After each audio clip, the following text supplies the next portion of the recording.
పూజ్య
గురుదేవులకు పాద నమస్కారం. వారికి స్వాగతం. గత 14 సంవత్సరాలుగా వారి అనుగ్రహంతో ఈ విశిష్ట కార్యక్రమానికి ఒక గొప్ప విభూతిని కలిగించినటువంటి వారి అనుగ్రహ భాషణాలు 2011లో వారు మా స్వగృహంలో చేసినటువంటి తొలి అనుగ్రహ భాషణం మానవీయ సంబంధాలు. ఆ తర్వాత 18 ప్రవచనాలు చేశారు. ఇవాళ 19వది. ఈ కార్యక్రమం, ఈ అంశం గొప్పదే. మరి దానికి పెద్ద ఆకర్షణ శక్తి కూడా కావాల్సి వచ్చింది. గురువుగారు వస్తున్నారు, ప్రవచనం చేస్తున్నారంటే తప్పకుండా వస్తున్నారు. ఇక్కడికి వచ్చినటువంటి చాలామందికి ఈ అంశం పట్ల మక్కువ లేదని అనను, కానీ దానికి మించి గురువుగారి అనుగ్రహ భాషను వినాలని వస్తారు. అందుకే నాకు వారిని తప్పనిసరిగా ఇలాంటి కార్యక్రమానికి రమ్మని వేడుకున్నాను.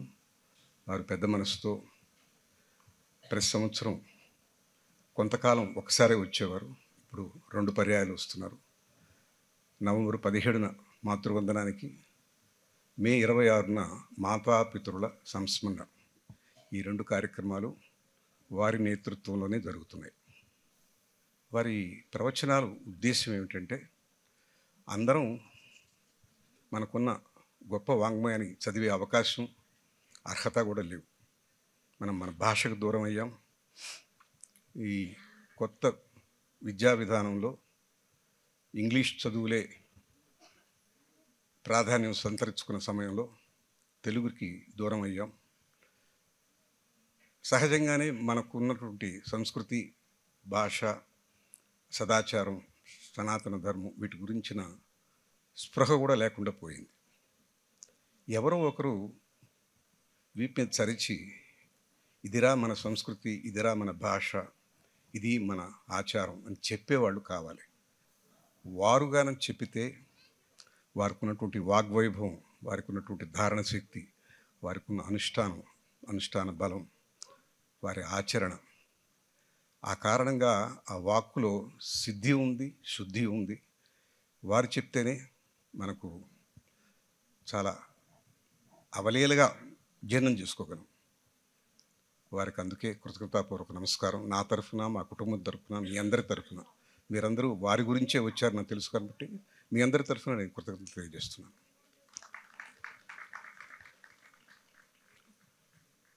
మొట్టమొదటిగా 2007లో రవీంద్ర భారతిలో మాతృవందనం ప్రారంభించాం. అప్పుడు మాతృమూర్తి మా అమ్మ శాంతమ్మ.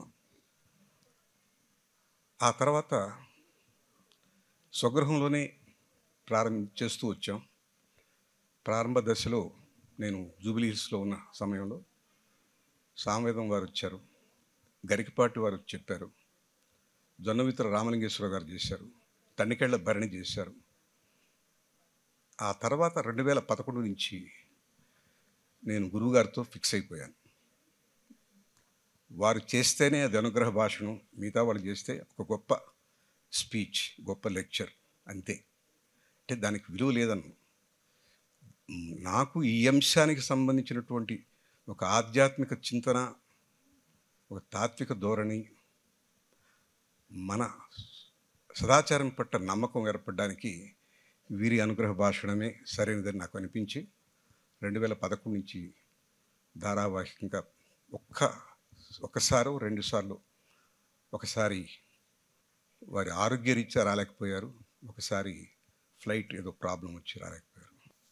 అది మినహా ఈ ఇంట్లో ఈ మంచి అంశాలు 2 మాతాపితుల సంస్మరణ కానీ మాతృవందనం కానీ జరిగితే గురువుగారే అనుగ్రహ భాషణ చేస్తారు. దీంట్లో ఏ మార్పు ఉండదు. ఇప్పటి వరకు ఈ కార్యక్రమం ద్వారా, మాతృవందనం ద్వారా 34 మంది మాతృమూర్తులను సన్మానించుకోవడం జరిగింది. 8 వేద పండితులకు గురువుగారి పేరు మీద పురస్కారాలు అందజేయబడినాయి గురువుగారి చేతనే.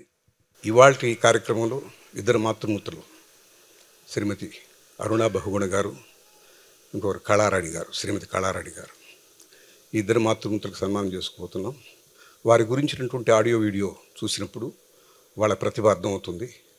ఇంతవరకు చేసిన మాతృమూర్తుల సన్మానాల్లో లబ్ధ ప్రతిష్ఠులైన తల్లులకు చేసేవాడు. వాళ్ళు వాళ్ళ బిడ్డల్ని ఎంత గొప్పగా పెంచారు, ఎంత సంస్కారవంతంగా తీర్చిదిద్దుకున్నారన్న గొప్ప అభిప్రాయంతో ఆ మాతృమూర్తులకు సన్మానం చేశాం. అందరూ బిడ్డల కంటేనే తల్లులు కాదు, బిడ్డలు లేకపోయినా కూడా తల్లులు, అలాంటి వాళ్ళు కూడా ఉన్నారని గమనించి, ఒక ఆమె 1,000,000 వృక్షాలు తన జీవితంతో దారపోసి ఒక అడవినే పెంచింది, అడవి తల్లి. ఆమెకి గత సంవత్సరం చేశాం. ఇంకో తల్లి తనకున్న యావదాస్తిని స్కూల్ పిల్లలకు దారాదత్తం చేసి ఆ పిల్లల్ని పెంచి పోషిస్తూ చదువు చెప్తూ గడుపుతుంది. ఆమె పిల్లలు లేరు. ఆ మాతృమూర్తి కూడా సన్మానం చేశాం. ఆమె ఎవరు, ఏ బిడ్డని కనని మాతృమూర్తి. మీరు వీడియోలు చూసుంటారు. ఈరోజు శ్రీమతి అరుణా బహుగుణ గారు retired first IPS officer in the state. అవిభక్త ఆంధ్రప్రదేశ్లో తొలి ఐపీఎస్ అధికారినిగా ఆమె పేరుంది. దేశంలో కిరణ్ బేడీకి ఆ పేరు వచ్చింది, తొలి మహిళా ఐపీఎస్ అధికారినిగా. ఈవిడ ఉమ్మడి ఆంధ్రప్రదేశ్లో మొట్టమొదటి ఐపీఎస్ అధికారిని. ఆమె రిటైర్ అయిన తర్వాత సర్వీస్లో ఉన్నప్పుడు చాలా గొప్ప సేవలు చేశారు. డిజిటైజేషను, పోలీస్ రికార్డ్స్ అంతా డిజిటైజ్ చేయడం, నేర పరిశోధనకు వీలుగా త్వరితగతిన నేరాన్ని నిర్ధారించడం, దానికి తగిన చర్యలు తీసుకోవడానికి వీలుగా అనేక సంస్కరణలు తీసుకొచ్చారు. ఆ వృత్తి నిర్వహణ బ్రహ్మాండంగా చేసి పేరు తెచ్చుకున్నారు. రిటైర్ అయిన తర్వాత ఆమె ఊరికే కూర్చోలేదు. ఆమె ఒక సమాజ సేవలో ఉన్నారు.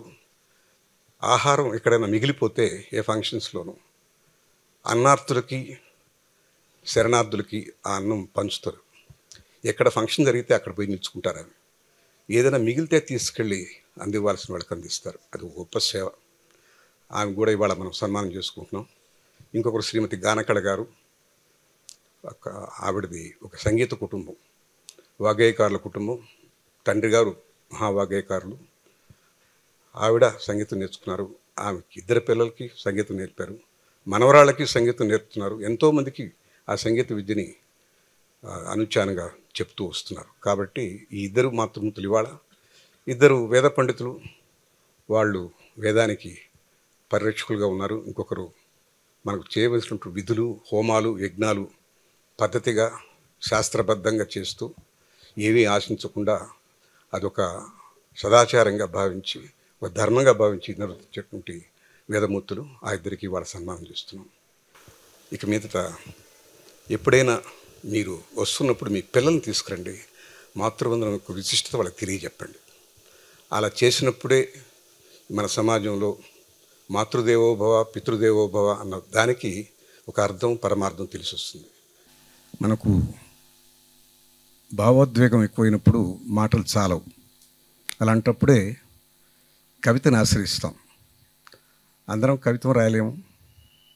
రాయగలిగిన వాళ్ళు మాటల్లో కాకుండా ఒక గేయ రూపంలోనూ ఒక పద్య రూపంలోనూ ఆ భావాన్ని వ్యక్తీకరిస్తారు. దానికి ప్రతీకగా ఇవాళ ఒక గురువందనం అన్న కార్యక్రమం, ఆ వీడియోని ఆడియోని మీరు చూస్తారు. గురువుగారి మీద మాకున్న భక్తికి మేము చేయదగ్గ చిరు సత్కారం ఇదే. వారి మీద ఉన్న అనంతమైనటువంటి అభిమానానికి భక్తికి మాటలు చాలక గతంలో 2017లో రాంభట్ల నరసింహశర్మ గారి చేత శారదా జ్ఞానపుత్ర అన్న ముఖంతో ఒక గీతాన్ని రాయించి తాళ్ళూరు నాగరాజు గారి చేత స్వరపరిచి బాలసుబ్రహ్మణ్యం గారు, ఎస్పి బాలసుబ్రహ్మణ్యం గారు పాడారు. అది గురువుగారికి కానుకగా ఇచ్చాం. మళ్ళీ ఇంకో గీతం తయారు చేయాలనిపించింది. దాన్ని మాశర్మ గారు రాశారు. రవివర్మ గారు దానికి సంగీతం సమకూర్చారు. ఆ గీతాన్ని మనం ప్లే ప్లీజ్.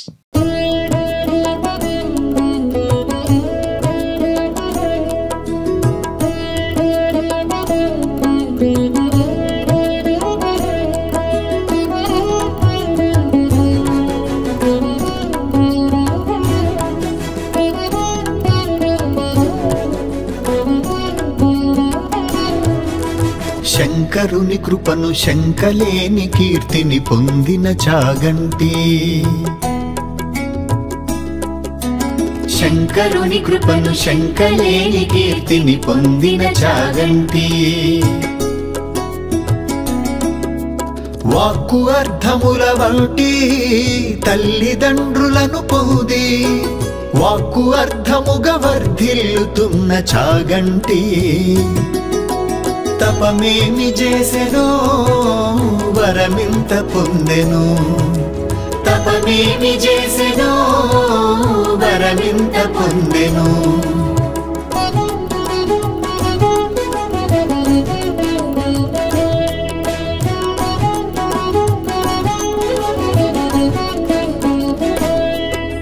వేల పద్యములు శ్లోకములు స్తోత్రములు కథలు గాథలు పురాణములు సామెతలు జాతీయములు. వేల పద్యములు శ్లోకములు స్తోత్రములు కథలు గాథలు పురాణములు సామెతలు జాతీయములు. హృదిలో నింపుకుని జ్ఞానసుధల ప్రవచనములై వసుధల్ల వర్షిస్తున్న చాగంటి. తపమేమి చేసెనో వరమింత పొందెను. తపమేమి చేసెనో వరమింత పొందెను.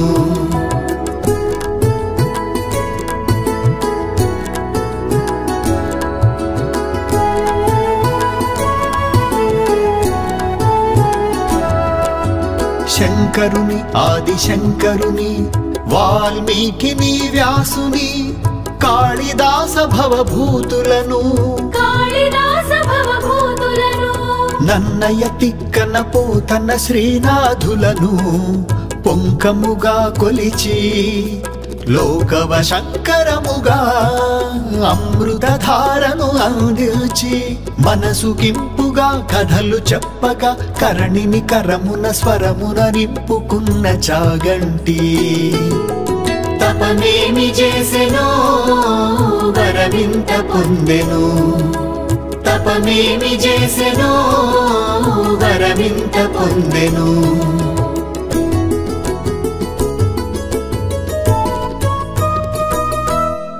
ధనములు కీర్తులు ఘన గౌరవములు ధర సత్కారములు పుర సమ్మానములు పురస్కృతులు బిరుదులు భుజకీర్తులు విలాస కులాసముల బూసులు దరిచేరని ధనము కలిగిన చాగంటి. తపమేమి చేసెనో వరమింత పొందెను. తపమేమి చేసెనో వరమింత పొందెను.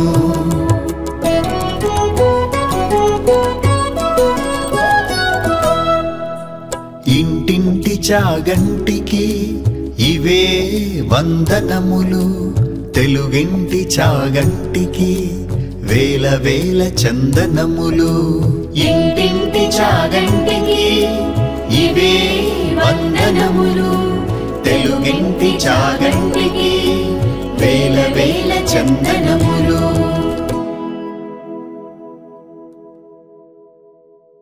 మరో గీతం ఉంది, తెలుగు భాష దాని మీద ఉన్న మమకారంతో మరో పాటని శ్రీనాథాచారి గారు రాశారు. దాన్ని ఈ రవివర్మ గారే స్వరం చేశారు. దాన్ని గురువుగారే ఆవిష్కరిస్తారు. ఒక్కసారి మీరు ప్లే అంటే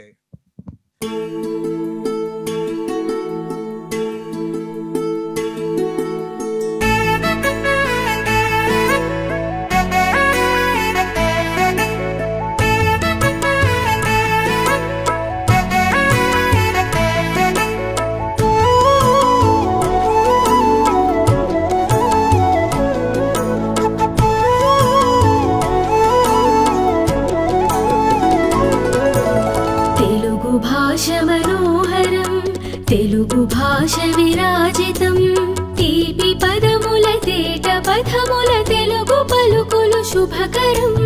తెలుగు భాష మనోహరం, తెలుగు భాష విరాజితం, తీపి పదముల తేట పథముల తెలుగు పలుకులు శుభకరం. తెలుగు భాష వికసితం, తెలుగు భాష విలసితం, వాక్కు వీణకు స్వరములెత్తిన తెలుగు చిలుకులు అమృతం.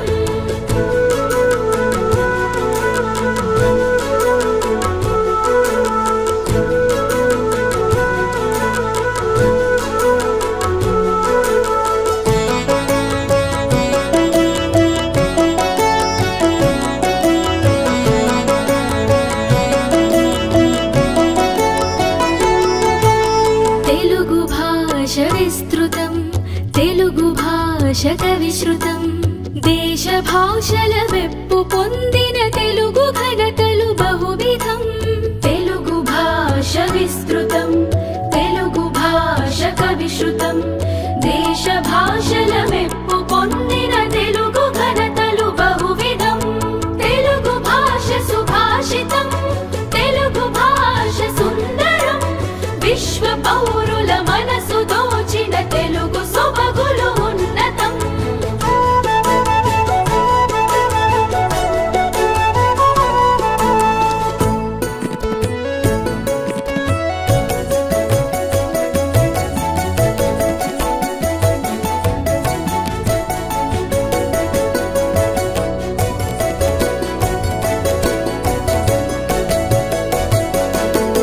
తెలుగు భాష సుమధురం, తెలుగు భాష సునిశితం, జగతి మెచ్చిన సుగుణ శోభిత తెలుగు వెలుగులు శాశ్వతం. తెలుగు భాష సుమధురం, తెలుగు భాష సునిశితం, జగతి మెచ్చిన సుగుణ శోభిత తెలుగు వెలుగులు శాశ్వతం. తెలుగు భాషకు వందనం, తెలుగు నేలకు వందనం, సమత మమతల శాంతి కాంక్షల తెలుగు తల్లికి వందనం. సమత మమతల శాంతి కాంక్షల తెలుగు తల్లికి వందనం. తెలుగు తల్లికి వందనం, తెలుగు తల్లికి వందనం. గురువందనం దాన్ని రూపొందించినటువంటి మా శర్మ గారు, రవివర్మ గారు దయచేసి ఇక్కడ రావాలి. వారికి చిరు సత్కారం.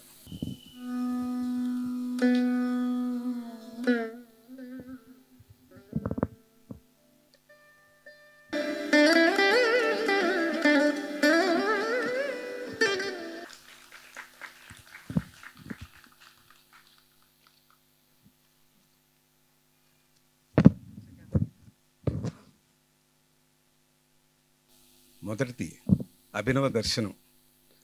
ప్రొఫెసర్ జీవి సుబ్రహ్మణ్యం గారు వారు అన్నమాచార్యుల మీద వ్రాసిన కొన్ని వ్యాసాలని వారి అమ్మాయి లక్ష్మి గారు ప్రచురించారు. దాన్ని ఇవాళ ఆవిష్కరించుకుంటాం.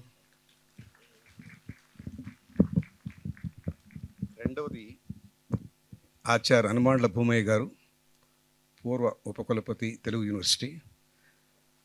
బాలకాండ కథలు, పిల్లలకి అర్థమయ్యే పద్ధతిలో వాల్మీకి రామాయణంలో కథలు రాశారు. దాన్ని కూడా ఇవాళ ఆవిష్కరించుకుందాం. మూడవది శ్రీ అలిమేలు మంగమ్మ ఆలయ వైభవం, డాక్టర్ పసుమతి రామలక్ష్మి గారు రాశారు. ఇంతకు మునుపు శ్రీవారి ఆలయ వైభవం పుస్తకం రాశారు. ఇది రెండో విడతగా అమ్మవారి మీద కూడా పుస్తకం రాశారు. దాన్ని కూడా ఆవిష్కరించుకుంటాం.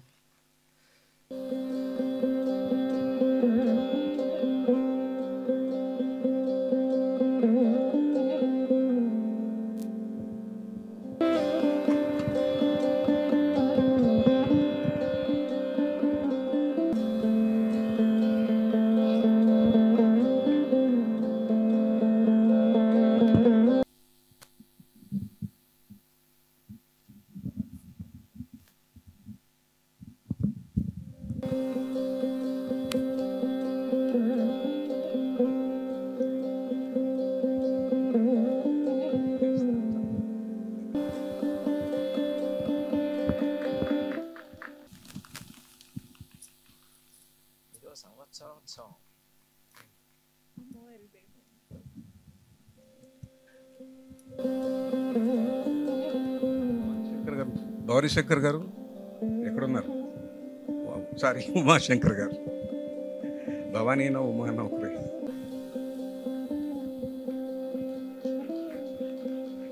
తర్వాత కార్యక్రమంలో ఇద్దరు మాతృమూర్తులకు సన్మానం. ముందుగా శ్రీమతి అరుణా బహుగుణ గారు, రిటైర్డ్ ఐపీఎస్ అధికారిని.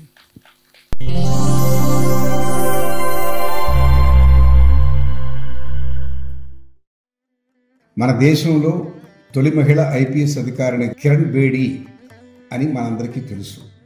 అలాగే శ్రీమతి అరుణా బహుగుణ ఉమ్మడి ఆంధ్రప్రదేశ్ రాష్ట్రంలో తొలి మహిళ ఐపీఎస్ అధికారినిగా చరిత్రలో ఘనంగా నిలబడిపోతారు. పోలీస్ శాఖలో వృత్తిరీత్యా అవసరమైన కాఠిన్యం, గాంభీర్యం, సమయంతో నిమిత్తం లేని పని గంటలు, నేరగాళ్లతో వ్యవహరించేటప్పుడు ధైర్య సాహసాలతో కూడిన వృత్తి ధర్మం, ఇలాంటివి సహజంగా పురుషులకే అనువైనవని మనం అనుకుంటాం. కానీ స్త్రీలు అబలలు కాదు, సబలలే నిరూపించి పోలీస్ శాఖలో అత్యున్నత ఐపీఎస్ ర్యాంక్ సాధించారు అరుణా బహుగుణ గారు.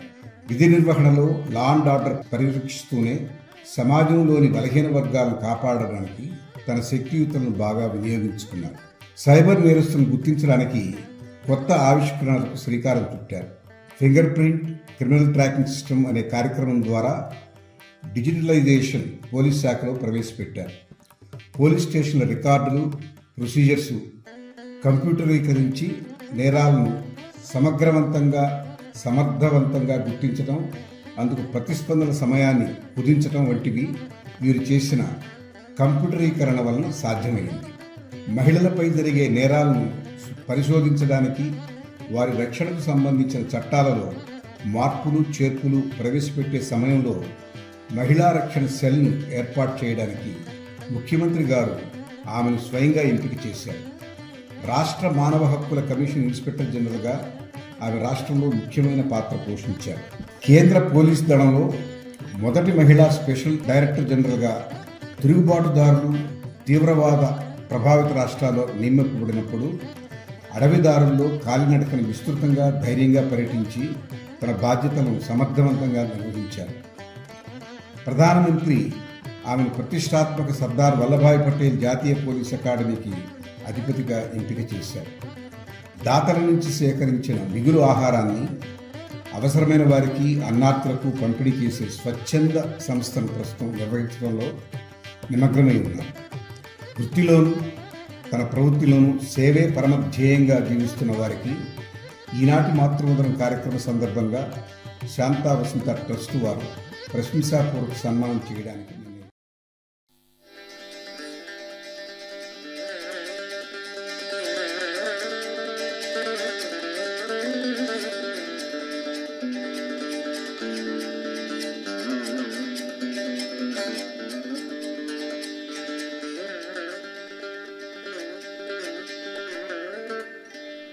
Mm-hmm.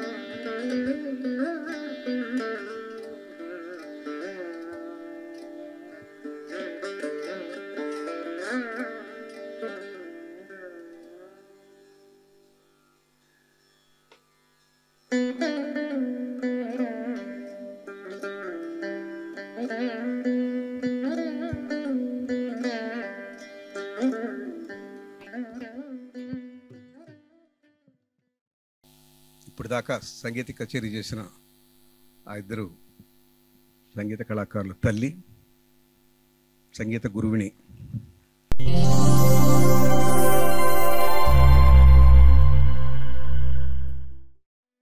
తెలంగాణలోని సంగీత కళాకారుల్లో సంగీత సిస్టర్స్ గురించి తెలియని వారుండరు. ఈరోజు మీరు ఆస్వాదించిన సంగీత విభావన నిర్వహించిన వారు సంగీత సిస్టర్సే. వీరి మాతృమూర్తి శ్రీమతి కె గానకళ గారు. వీరు తెలంగాణ వాగ్గేయకారులు శ్రీ కిడాంబి కోదండపాణి గారి కుమార్తె. శ్రీమతి గానకళ 1956వ సంవత్సరంలో మహబూబ్ నగర్లో జన్మించారు. తండ్రి గారి వద్ద సంగీత శిక్షణ పొందారు. ఇప్పుడు ఎందరో విద్యార్థులకు సంగీతంలో శిక్షణ ఇస్తున్నారు. అనేక ప్రాంతాల్లో గాన సభలలో, శ్రీశైలం, తిరుపతి వంటి దేవస్థానాలలో అనేక కచేరీలు చేశారు. వీరి కుమార్తెలు సంగీత కళ, రాజ్యలక్ష్మి. వీరే సంగీత సిస్టర్స్గా తెలుగునాట ప్రాచుర్యం పొందారు. తమ కుమార్తెలు చిన్నతనం నుంచే సంగీతాన్ని నేర్చుకునేందుకు వీలుగా తన తండ్రి గారి వద్దే వారిని ఉంచి వారి 8వ ఏటనే పంచరత్న కీర్తనలు, ఆలాపనలు, స్వరకల్పనలు పాడగలిగే విధంగా సాధన చేయించారు. కుమార్తెలను ఉదయం 3 గంటలు, సాయంత్రం 3 గంటలు సాధన చేసేలా స్వయంగా వారితో కాలం గడిపేవారు. అంగన్వాడీ టీచర్గా ఉద్యోగం చేస్తూనే సంగీత పాఠాలు నేర్పిస్తూ కుమార్తెలను సంగీత సిస్టర్స్ అన్న బ్రాండ్ నేమ్గా గొప్ప గాయనీమణులుగా తీర్చిదిద్దారు. మనవరాళ్ళు నిహిత చంద్రిక, ఉదయ చంద్రిక, కీర్తి చంద్రిక, భవ్య చంద్రికలను కూడా సంగీత కళాకారులు చేయడానికి సాధన చేస్తున్నారు. మొత్తం కుటుంబం అంతా సంగీత నృత్య కళాకారులుగా చేయడమే శ్రీమతి గానకళ గారి ధ్యేయం.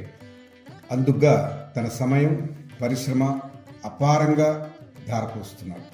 ఈనాటి మాతృవందనం కార్యక్రమంలో విశిష్ట మాతృమూర్తిగా శ్రీమతి గానకళ గారిని శాంతా వసంత ట్రస్ట్ ప్రశంసాపూర్వక సన్మానం చేయడానికి నిర్ణయించుకుంది.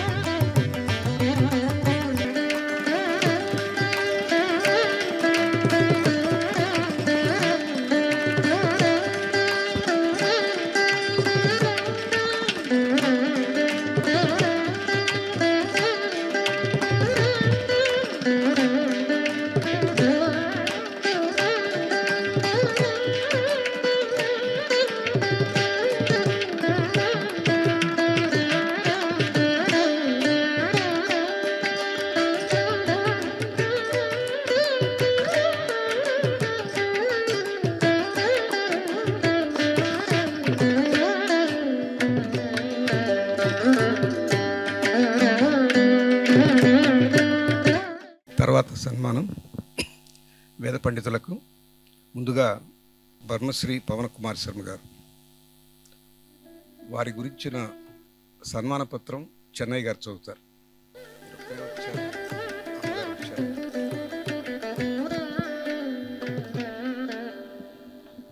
వేద విరాట్ శ్రౌత విద్వాన్ బ్రహ్మశ్రీ పవన కుమార శర్మ మహోదయులకు బ్రహ్మశ్రీ చాగంటి కోటేశ్వరరావు వేద పురస్కారం అందిస్తూ సమర్పిస్తున్న సమ్మానపత్రం.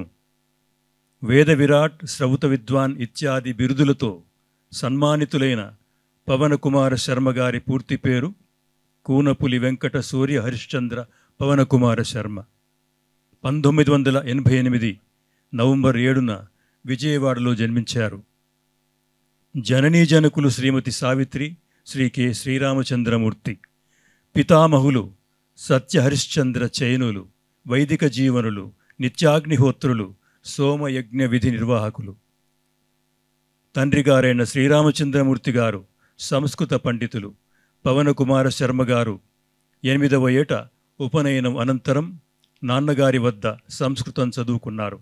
అనంతరం 11వ ఏట శ్రీశైలంలోని వేద పాఠశాలలో చేరి కూచిభట్ల సత్యనారాయణ సోమయాజి గారి వద్ద పంచదశ కర్మాంతం అధ్యయనం చేశారు. 5 సంవత్సరాల పాటు స్మార్త విభాగంలో అధ్యయనాన్ని కొనసాగించారు. అనంతరం విష్ణుభట్ల సత్యనారాయణ ఘనపాఠి సోమయాజి గారి వద్ద కృష్ణ యజుర్వేదం మూలాంతం చదువుకున్నారు. 2 చింతల చంద్రశేఖరయాజులు గారి వద్ద త్రికాండ శ్రౌతము అధ్యయనం చేశారు. వేదశాస్త్ర అధ్యయనం ఒక నిరంతర వ్రతం. ధారణాశక్తి, ఏకాగ్రతకు నిత్య పరీక్షాప్రాయం. పవనకుమార శర్మ గారు అప్రమత్తులై అధ్యయనైక నిష్ఠాజీవనం సాగించి సఫలీకృతులైనారు. అనంతరం అధ్యాపకత్వము చేపట్టి తిరుమల తిరుపతి దేవస్థాన మండలి ఆధ్వర్యంలో నిర్వహించబడుతున్న ధర్మగిరి శ్రీ వెంకటేశ్వర వేద విజ్ఞాన పీఠంలో 5 సంవత్సరాల పాటు శ్రౌతం బోధించారు. శ్రౌత అధ్యయన ప్రాధాన్యం, ఆదరణ తగ్గుతున్న దశలో ఉన్న కారణంగా బోధనా వృత్తిని వదిలి సమాజ హితాకాంక్షతో లోక కళ్యాణకారకమైన పౌరోహిత్య వృత్తిని కొనసాగిస్తున్నారు పవనకుమార శర్మ గారు.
తర్వాత వేదమూర్తి గారు, బ్రహ్మశ్రీ మద్దూరి ఆంజనేయ సోమయాజులు గారు, వారి సాదరంగా ఆహ్వానిస్తున్నాం.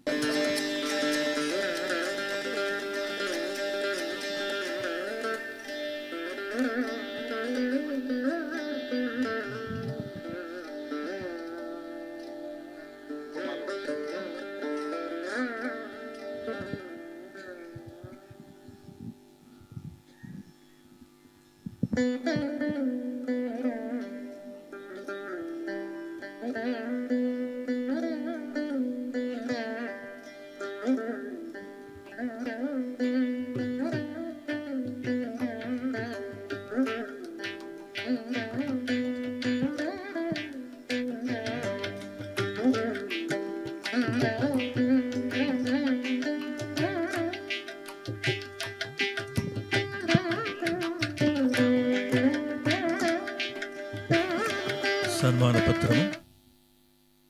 కృష్ణ యజుర్వేద బోధకులు బ్రహ్మశ్రీ మద్దూరి ఆంజనేయ సోమయాజులు మహోదయులకు బ్రహ్మశ్రీ చాగంటి కోటేశ్వరరావు వేద పురస్కారం అందిస్తూ సమర్పిస్తున్న సన్మాన పత్రము.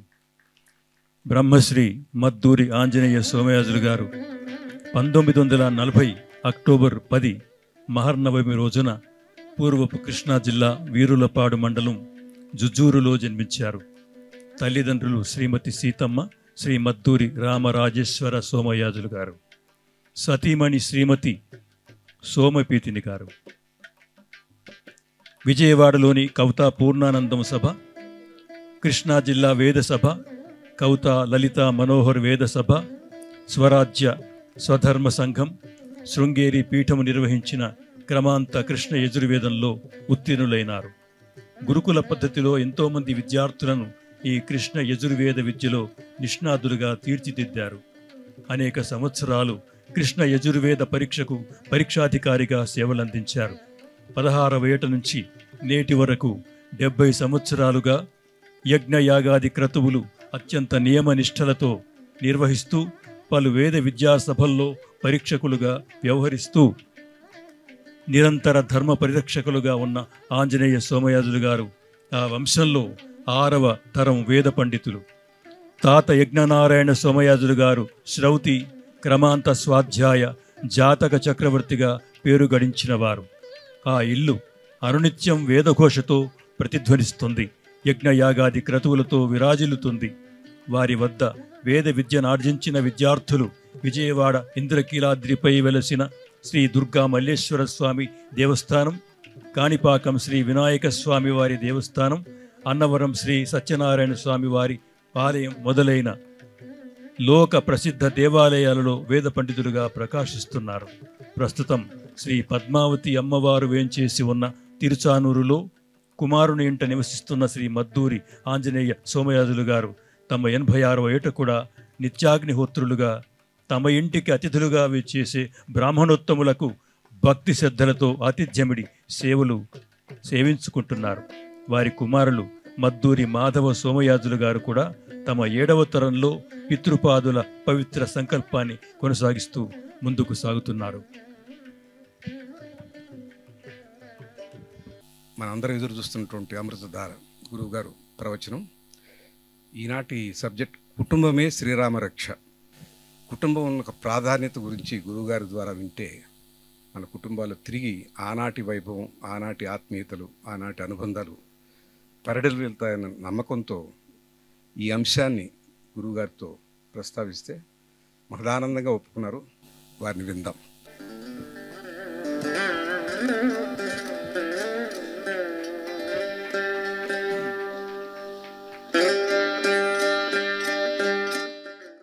విష్ణుం శశివర్ణం చతుర్భుజం ప్రసన్నవదనం ధ్యాయేత్ సర్వవిఘ్నోపశాంతయే. గురుర్బ్రహ్మా గురుర్విష్ణుః గురుర్దేవో మహేశ్వరః గురుః సాక్షాత్ పరం బ్రహ్మ తస్మై శ్రీ గురవే నమః. వాగర్ధావివ సంపృక్తౌ వాగర్ధ ప్రతిపత్తయే జగతః పితరౌ వందే పార్వతీ పరమేశ్వరౌ. సభాయే నమః. ఈరోజు నేను చేసే ప్రసంగం నేను ఎప్పుడూ చేసే ఆధ్యాత్మిక ప్రసంగం అనడం కన్నా అంతకన్నా కొంచెం భిన్నంగా నా ఆర్తి ప్రకటనకి సంబంధించినటువంటి ప్రసంగం అనడమే ఔచిత్యమే అవుతుందేమో. కుటుంబమే శ్రీరామ రక్ష అన్న విషయం మీద మాట్లాడండి అని అడిగినప్పుడు వరప్రసాద్ గారిలో ఉన్న ఆర్తి, వారు ఎందుకు దాని మీద మాట్లాడమని అడుగుతున్నారన్న విషయం నాకు బాగా అర్థమైంది. కుటుంబము ఇది నిజానికి పరమేశ్వరుడు ఏర్పాటు చేసిన గొప్ప వ్యవస్థ. నిజానికి లోకంలో మొట్టమొదటి కుటుంబం పరమేశ్వరుడిదే.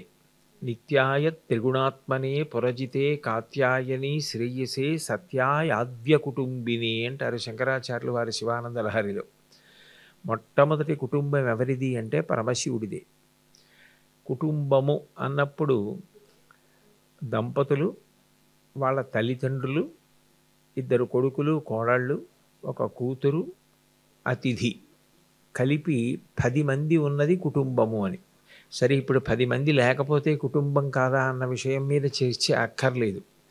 కానీ అసలు ఈ కుటుంబం అన్నది ఏర్పాటు చెయ్యడంలోనే పరమేశ్వరుడు వ్యక్తి అభ్యున్నతికి మార్గాన్ని ఏర్పాటు చేశాడు. సీతారామాంజనేయులు గారని ఒక పెద్ద ప్రసూతి వైద్యులు, చాలా గొప్ప వైద్యుడు, సుప్రసిద్ధ వ్యక్తి. ఆయన ఒక తల్లి గర్భం ధరించడం దగ్గర నుంచి బిడ్డ ప్రసవం వరకు వైద్యశాస్త్ర పరిభాషలో ఒక పుస్తకం రాశారు. కానీ ఆ పుస్తకానికి ఆయన పెట్టిన పేరు మాత్రం మాతృదేవో భవ. అది ఆంగ్ల భాషలో ఉంది. ఆ పుస్తకాన్ని నాకు కాకినాడ పట్టణంలో ఒక సుప్రసిద్ధ వైద్యురాలు డాక్టర్ జగదీశ్వరి గారని ఆవిడ నాకు బహూకరిస్తే నేను ఆ పుస్తకం చదవడం జరిగింది. ఆ పుస్తకంలో సాధారణంగా వైద్యులు ఒక స్త్రీ గర్భం ధరించడం, ప్రసవించడం గురించి ఏ విషయాలు ప్రస్తావన చేస్తారో దానికి భిన్నంగా ఆయన అసలు వేదమంత్రములు, ఉపనిషత్తులు మొదలైనవి ఒక పరదేవతానుగ్రహాన్ని ఎట్లా ప్రతిపాదన చేశాయో దాన్ని ఒక వైద్యుడు స్త్రీ గర్భధారణ దగ్గర నుంచి ప్రసవం వరకు తనదైనటువంటి శైలిలో వివరణ చేశారు. భగవంతుని యొక్క అనుగ్రహ విశేషంగా అసలు ఆయన మొట్టమొదట తల్లిని ఏర్పాటు చేసినప్పుడు మాతృదేవో భవ అని మనం నమస్కారం చేయడానికి కారణం ఆమెయే పరదేవతా స్వరూపిణి, ఈ భూమి మీద నడయాడుతున్నటువంటి పరదేవత తల్లి అన్న భావనతో మాతృదేవో భవ అంటాం. దానికి ఆయన తన పుస్తకంలో చెప్పిన నిర్వచనం చదివి నేను ఆశ్చర్యపోయాను. నిజానికి 9 నెలలు అమ్మ కడుపులో కటిక చీకటిలో పెరిగి తల కిందకి కాళ్ళు పైకి ఉండి అమ్మ కడుపులోనే మలమూత్ర విసర్జన చేసి అందులోంచి పుట్టినటువంటి సూక్ష్మ క్రిములు తన శరీరాన్ని కురుకుతుంటే ఆ బాధ తట్టుకోలేక లోపల ఆకలి వేస్తూ అమ్మ తిన్న ఆహారంలో సారవంతమైన పదార్థం నాభిగొట్టం ద్వారా తనకి అందుతుంటే ఏది అందిందో దాని చేతనే పిండం పోషింపబడి పెరిగి పెద్దదైపోతుంటే ఇక కడుపులో కదలడానికి చోటు లేక ఇరుకైపోయి తాను బాధపడుతుంటే ప్రసూతి వాయువు తోసేసి ఆ బిడ్డ బయటికి వచ్చినప్పుడు నిజానికి అంత చీకట్లోంచి ఒక్కసారి వెలుగులోకి వచ్చి అంత పెద్ద పెద్ద ఆకారాలు, దీపాలు, మాటలు ఇవన్నీ వినపడినప్పుడు ఆ పసి కూన ఎంత భీతి పొందుతాడో, అతని యొక్క ప్రధానమైనటువంటి అవయవములన్నీ పనిచేయడం ఆగిపోయి లోపల ఉన్నటువంటి మలం కూడా నల్లగా అయిపోయి గట్టి పడిపోతుందిట. ఆయన తన పుస్తకంలో దాన్ని బ్లాక్ స్టూల్ అని పిలిచారు. అటువంటి సమయంలో తల్లి యొక్క స్థనంలోంచి ఒక పసుపు పచ్చని ముద్దగా ఉన్న పదార్థం కోలోస్ట్రమ్ అనబడేటటువంటిది విడుదలైతే దాన్ని ఆ పసిబిడ్డ త్రాగినటువంటి కారణం చేత మళ్ళీ శరీరంలో ఉన్నటువంటి గుండె కొట్టుకోవడం ప్రారంభమై ఆ లోపల గడ్డ కట్టేసినటువంటి ఆ నల్లటి మలం బయటికి వెళ్ళిపోయి పిల్లవాడు బ్రతుకుతాట. రోగముల నుంచి తాను రక్షణ పొందడానికి కావలసిన వ్యవస్థ మొట్టమొదట ఎక్కడి నుంచి అందుతుంది అంటే కోలోస్ట్రమ్లోంచి అందుతుందిట. ఇది నేను వైద్యుడిని కాను, నాకు వైద్య సంబంధమైన విషయం తెలియదు. వారు వ్రాసిన పుస్తకంలోంచి నేను ఉటంకిస్తున్నాను. ఆయన దాని గురించి మాట్లాడుతూ అసలు ఇది భగవంతుని యొక్క అనుగ్రహ విశేషం, శ్రీమాత్రే నమః అని మనం అమ్మవారికి నమస్కారం చేస్తాం. అమ్మవారు అమ్మలోకి ప్రవేశించిందనడానికి ఈ కోలోస్ట్రమ్ అన్న పదార్థం ఒక ప్రబల ఉదాహరణ. ఇది విడుదల కాకపోతే అసలు చాలామంది శిశువులు బ్రతికే అవకాశమే ఉండదు. అది స్త్రీ ప్రాణియందు ఉత్పత్తి అయి నేను తల్లినయ్యానన్న భావన కలగగానే అది విడుదలయ్యి ఆ పసిబిడ్డ తనకి అది ఇక్కడ దొరుకుతుంది అమ్మ శరీరంలో అని తెలుసుకునేటట్టుగా చేసి ఆ పసిబిడ్డకి ఇక్కడ అమ్మ స్థనాన్ని నోట్లో పెట్టుకుని చప్పరిస్తే నా ప్రాణములు నిలబడతాయన్న భావన కలిగేటట్టు చేసిన వాడెవరో, అమ్మ శరీరంలోంచి అది విడుదలయ్యేటట్టు చేసిన వారెవరో, వారు మన కంటికి కనపడకపోయినా మాట వినపడకపోయినా జరిగినటువంటి ఆ పరిణామాన్ని బట్టి అక్కడ జరిగిన విశేషాన్ని బట్టి ఎవరో లేకుండా మాత్రం ఇది జరగదు. అంత పసిబిడ్డకి ఇది నువ్వు ఇట్లా చేస్తే బ్రతుకుతావని చెప్పగలిగిన వాళ్ళు ఉండరు. ఇది నీ యందు ఉత్పత్తి కావడానికి ఈ పని చెయ్యి అని ఏ తల్లికి చెప్పడము సాధ్యం కాదు.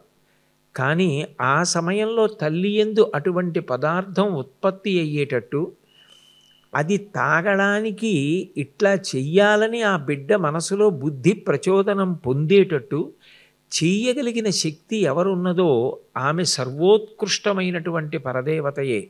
అందుకనే అమ్మయే పరదేవత, మాతృదేవో భవ అని కీర్తించడానికి కారణం అదేనేమో అని ఆయన తల్లి గర్భధారణ దగ్గర నుంచి మంత్రములను అన్వయం చేస్తూ ఆంగ్ల భాషలో ఉన్న అనేకమైనటువంటి గొప్ప గొప్ప విషయాల్ని ఉటంకిస్తూ వ్రాసినటువంటి ఆ పుస్తకం నా మనసుని హత్తుకుంది.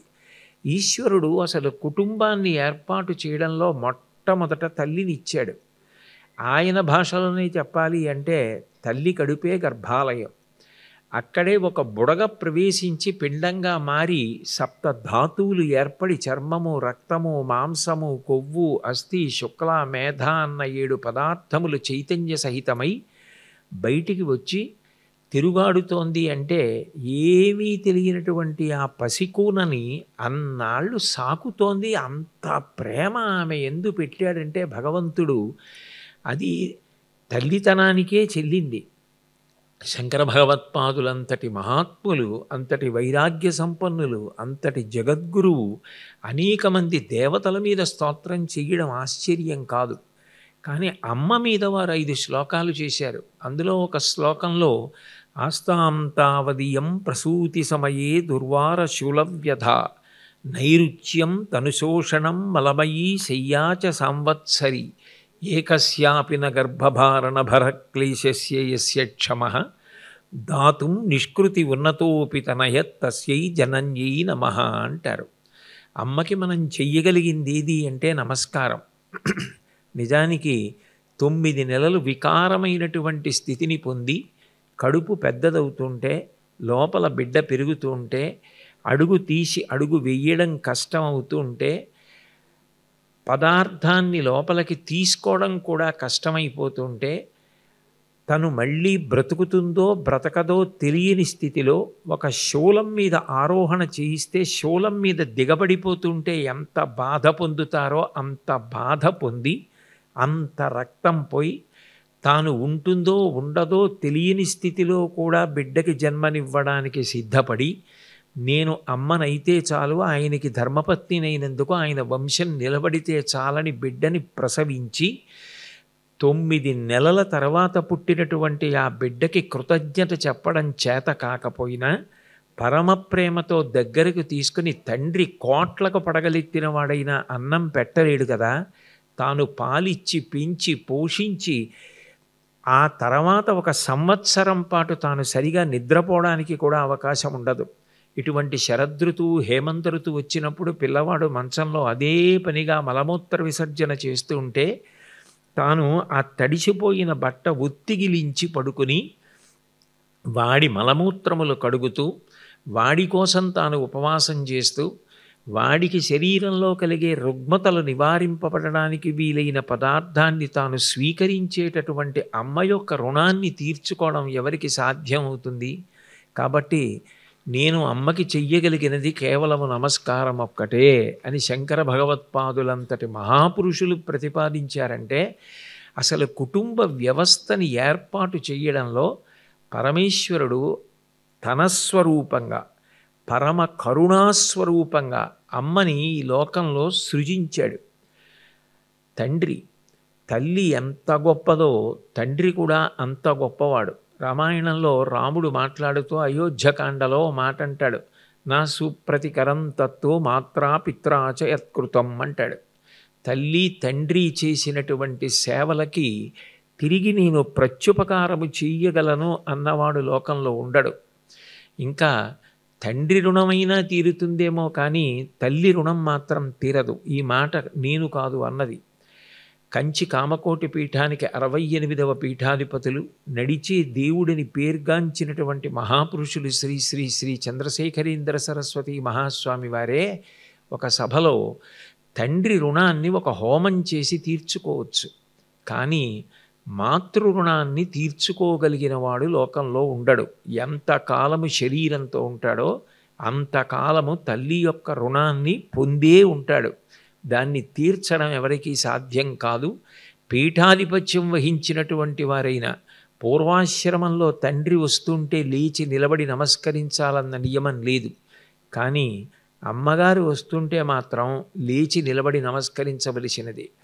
నడిచే దేవుడు సాక్షాత్ పరదేవతా స్వరూపులడి తాడేపల్లి రాఘవనారాయణ శాస్త్రి గారి వంటి గొప్ప విద్వాంసుల చేత కీర్తింపబడిన శ్రీ శ్రీ శ్రీ చంద్రశేఖరేంద్ర సరస్వతి మహాస్వామి వారు చిట్ట చివర తాను బ్రహ్మీభూతులయ్యేటప్పుడు కూడా ఆఖరణ అమ్మగారి చిత్రపటం తెప్పించుకొని ఒక్కసారి చూసి నమస్కారం చేసి, ఈ శరీరం ఇచ్చినది అమ్మ, ఇక మళ్ళీ శరీరంతో రావలసిన అవసరం లేని జ్ఞానం ఇచ్చినది గురువని కలవై వంక తిరిగి నమస్కారం చేసి వారు ఆ సమాధి స్థితిని పొంది చిట్ట చివరికి బ్రహ్మీభూతులైపోయారు. అంటే అమ్మ యొక్క గొప్పతనం, తండ్రి యొక్క గొప్పతనం మనకు అర్థమవుతుంది. ఎప్పుడు బిడ్డ సుఖం కోసం పరితపించేవాడు తండ్రి. ఎంత కష్టాన్నైనా ఓర్చి పిల్లవాడు బాగుంటే చాలు అని తాపత్రయపడతాడు. నమ శంకరాయ చ మయస్కరాయ చ నమ శివాయ చ శివతరాయ చ అంటుంది కదూ అష్టమానువాకంలో. ఎప్పుడూ బిడ్డ యొక్క అభ్యున్నతిని కోరేటటువంటి సాక్షాత్ శంకరస్వరూపుడెవరు అంటే తండ్రియే. అటువంటి తండ్రిని ఏర్పాటు చేసి ఆ తండ్రి ద్వారా తాను జ్ఞానమును పొంది వృద్ధిలోకి రావడానికి అంత ప్రేమైకమూర్తులుగా తల్లిదండ్రుల్ని సృజించి మనకి ఇచ్చినటువంటి వాడు పరమేశ్వరుడు. అక్కడ కుటుంబం ప్రారంభం, ఆ తర్వాత రక్త సంబంధం, అన్నదమ్ములు, అక్క చెల్లెళ్ళు. ఎన్నేళ్ళు వచ్చేనివ్వండి, ఆ అనుబంధం మాత్రం పోవడానికి వీలు లేదు. దేశే దేశే కళత్రాణి దేశే దేశే చ బాంధవా తంతు దేశం నపశ్యామి ఎత్ర భ్రాత సహోదర అంటాడు రాముడంతటి వాడు రామాయణంలో. ఎక్కడికి వెళ్ళినా మిత్రులు దొరుకుతారు, భార్య దొరుకుతుందేమో, కానీ తోడ పుట్టిన వాళ్ళన్న వాళ్ళు మాత్రం జన్మలో ఒక్కసారే దొరుకుతారు. కుటుంబం అనేటటువంటిది రక్షణకి, ప్రేరణకి, ఈ రెండిటికి కూడా పర్యాయపదంగా పరమేశ్వరుడు సృజించాడు. ఒక్కొక్కసారి అన్నదమ్ములు, అక్క చెల్లెళ్ళ యొక్క ఆప్యాయత జాతినంతటినీ రక్షిస్తుంది. కేవలం తమ కుటుంబాన్ని రక్షించుకోవడం ఒక్కటే కాదు, వాళ్ళ ఆర్తి అట్లా ఉంటుంది, వాళ్ళ ఆప్యాయత అట్లా ఉంటుంది, వాళ్ళ రక్షణ అట్లా ఉంటుంది. మహాభారతంలో సర్పయాగం చెయ్యాలని జనమేజయుడు నిర్ణయం చేసుకున్నాడు. అంత గొప్ప సర్పయాగాన్ని ప్రారంభం చేశాడు. నిజానికి ఆదిశేషుడు, వాసుకి వీళ్ళిద్దరూ కూడా చాలా చాలా గొప్పవాళ్ళే. ఆదిశేషుడు బ్రహ్మగారి గురించి అంత గొప్ప తపస్సు చేసి అన్ని వరములు పొందాడు. అయినా ఇక తర్వాత తన కుటుంబం కానీ, తన తమ్ముళ్ళు కానీ, తన సహోదరులు కానీ వీళ్ళందరూ ఏమవుతారన్న దాని గురించి ఆయన పెద్ద పట్టింపు పెట్టుకోలేదు. అది నేను తప్పని అనటం లేదు, కానీ ఆయన భూభారాన్ని వహించడానికి ఆదిశేషుడిగా విష్ణుమూర్తి పాన్పు కావడానికి ఇచ్చగించే ఆ సేవలో వెళ్ళిపోయాడు. బహువన పాదపాబ్ధికుల పర్వత పూర్ణ సరస్వతీ సహిత మహామహీభర మజస్ర సహస్ర ఫణాడి దాల్చి దుస్సహతరమూర్తికిం జలధిశాయికి బాయక శయ్యయైన అయ్యహిపతి దుష్కృతాంతకుడు అనంతుడు మాకు ప్రసన్నుడయ్యడు అంటారు నన్నయ్య గారు ఆదిపర్వంలో. ఆయన అట్లా సేవ చేయడానికి వెళ్ళిపోయాడు. వాసుకి అదే కుటుంబంలో పుట్టినవాడు. ఆ వాసుకి తన శరీరాన్ని క్షీరసాగర మథనానికి పనిముట్టుగా ఇచ్చాడు. మందర పర్వతానికి చుట్టి క్షీరసాగర మథనం చేశారు. ఆయన ఒళ్ళు ఎంత ఉరుసుకుపోయిందో, అమృతోత్పాదనమైంది. ఆదిశేషుడు ఎంత గొప్ప వరాలు పొందాడో నిజానికి వాసుకి కూడా అంత గొప్ప వరాలు పొందాడు. కానీ వాసుకి గొప్పతనం ఎక్కడుందంటే, తన సోదరులు, తనతో పుట్టిన వాళ్ళు జనమేజయ సర్పయాగంలో ఏమైపోతారు? తనకంటే దేవతల వరం ఉంది, వాళ్ళందరినీ రక్షించుకోవడం ఎలా అని తాపత్రయపడి తన సోదరి జరత్కారుని, జరత్కారుడు అని పేరు కలిగినటువంటి వేరొక మునికి ఇచ్చి వివాహం చేసి వాళ్ళిద్దరికీ ఆస్తికుడు ప్రభవిస్తే ఆయన ద్వారా సర్పయాగాన్ని ఆపి తాను జనమేజయుణ్ణి మెప్పించి తన వారిని అందరినీ రక్షించుకున్నాడు. తోబుట్టువుల యొక్క ప్రేమ అట్లా ఉంటుంది. ఆ వంశంలో పుట్టినటువంటి వాళ్ళ యొక్క అనుబంధాలు అలా ఉంటాయి. రామాయణంలో గంగావతరణ ఘట్టాన్ని చూస్తే నిజానికి సగరులు 60,000 మంది కపిల మహర్షి యొక్క కోపోద్ధతికి బూది కుప్పలై పడిపోతే ఆ తర్వాత అక్కడికి వెళ్ళి చూసి వాళ్ళని ఉద్ధరించాలని ప్రయత్నం సగర చక్రవర్తి, అసమంజసుడు, అదే అంశుమంతుడు, దిలీపుడు ఇంతమంది చేశారు. కానీ దివి నుండి గంగని భూమి మీదకి తీసుకొచ్చి ఆ గంగ పాతాళంలో ఉన్నటువంటి సగరుల యొక్క బూది కుప్పల మీద ప్రవహించి తద్వారా వాళ్ళు ఉన్నతగతులు పొందేటట్టుగా ఎవరూ చేయలేకపోయారు. కానీ ఎక్కడో తన పితరులలో సగర చక్రవర్తి యొక్క కుమారులు, ఆ తర్వాత అంశుమంతుడు ఉన్నాడు, దిలీపుడు ఉన్నాడు, వాళ్ళెవ్వరూ చేయలేకపోయారు. అయినా భగీరథుడు రాజ్యాన్ని విడిచిపెట్టి అంత గొప్ప తపస్సు చేసి బ్రహ్మగారిని ప్రార్థించి, గంగ భూమి మీద పడితే తట్టుకోవడం సాధ్యం కాదయా, నాకు తెలిసి ఉన్నంతవరకు పరమశివుడు ఒక్కడే భరించగలడు గంగావతరణం జరిగితే అంటే, మళ్ళీ పరమశివుడి గురించి తపస్సు చేసి శివుణ్ణి మెప్పించి ఒప్పించి గంగ అహంకరించి పడుతున్నప్పుడు గంగ యొక్క అహంకారం తీసేయడానికి తన జటాజూటంలో పరమశివుడు గంగని బంధించేస్తే మళ్ళీ పరమశివుణ్ణి ప్రార్థించి ఆ గంగ భూమి మీద పడి ప్రవహించి పాతాళానికి వెడుతున్నప్పుడు జహ్ను మహర్షి యొక్క యజ్ఞవాటాన్ని ముంచెత్తితే ఆగ్రహించిన జహ్ను మహర్షి గంగనంతటినీ త్రాగేస్తే మళ్ళీ జహ్నువుని ప్రార్థించి ఆయనలోంచి గంగ ప్రవహించేటట్టు, తద్వారా జాహ్నవి అని బిరుదునామం పొందేటట్టు ఆయన దగ్గర వరం పుచ్చుకొని పాతాళలోకానికి తీసుకెళ్ళి 60,000 మంది పితరులని తరింపచేశాడు మహానుభావుడు భగీరథుడు.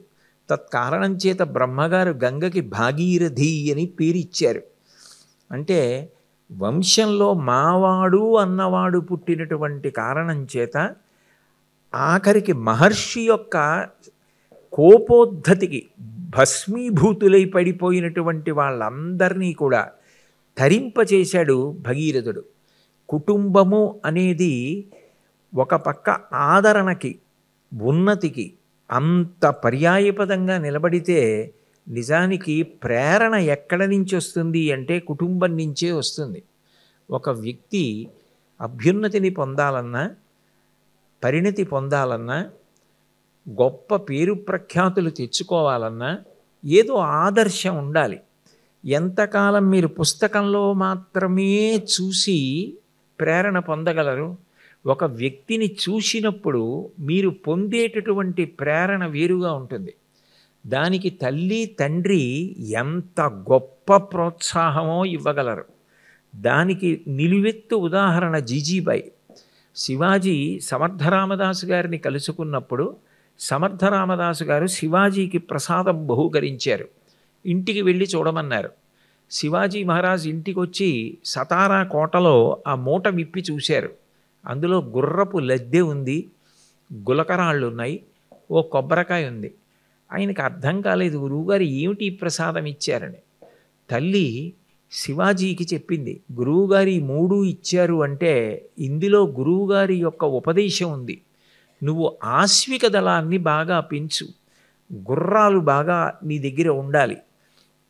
అట్లాగే కొండల మీద కోటలు నిర్మాణం చెయ్యమని చెప్పడానికి నీకు గులకరాళ్ళు ఇచ్చారు.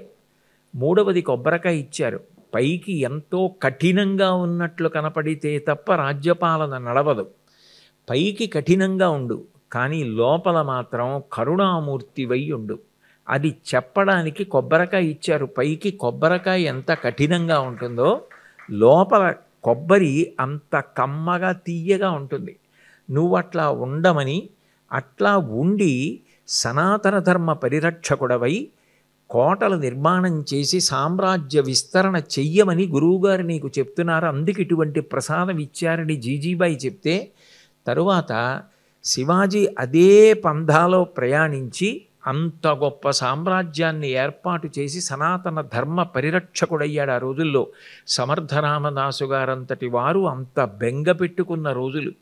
తల్లి సమర్థరామదాసు గారి దగ్గరికి పంపి ఆయన ఇచ్చినటువంటి ప్రసాదాన్ని ఆ శివాజీకి అర్థమయ్యేటట్లు విడమర్చి చెప్పి అంత గొప్పవాడై ప్రాతస్మరణీయుడు శివాజీ అయ్యేటట్టు చెయ్యగలిగింది. లోకంలో కుటుంబం అనేది రక్షణ ఒక్కటే కాదు, ప్రేరణకి కారణమవుతుంది. ఒక్కొక్కసారి తండ్రి వేలు పట్టుకొని పిల్లవాడిని తీసుకెళ్ళినప్పుడు, చెయ్యి పట్టుకుని ఒక్కొక్క చోటికి తీసుకెళ్ళినప్పుడు, ఒక్కొక్క చోట కూర్చోపెట్టినప్పుడు వాడు పొందే ప్రేరణ మనకు అర్థమవుతుంది. ఈ మధ్య కాలంలో నేను దివిసీమ అగ్రహారానికి వెళ్ళి కోరి టేకుపల్లి క్షేత్రానికి వెళ్ళాను. నిజానికి టేకుపల్లి క్షేత్రానికి వెళ్ళడం ఆ రోజు ప్రదోష వేళ అయిపోయింది. కొంచెం కష్టమే, ఎందుకనంటే రహదారి అంతా కూడా ఎత్తుపల్లాలతో ఉంది, గోతులుగా ఉంది.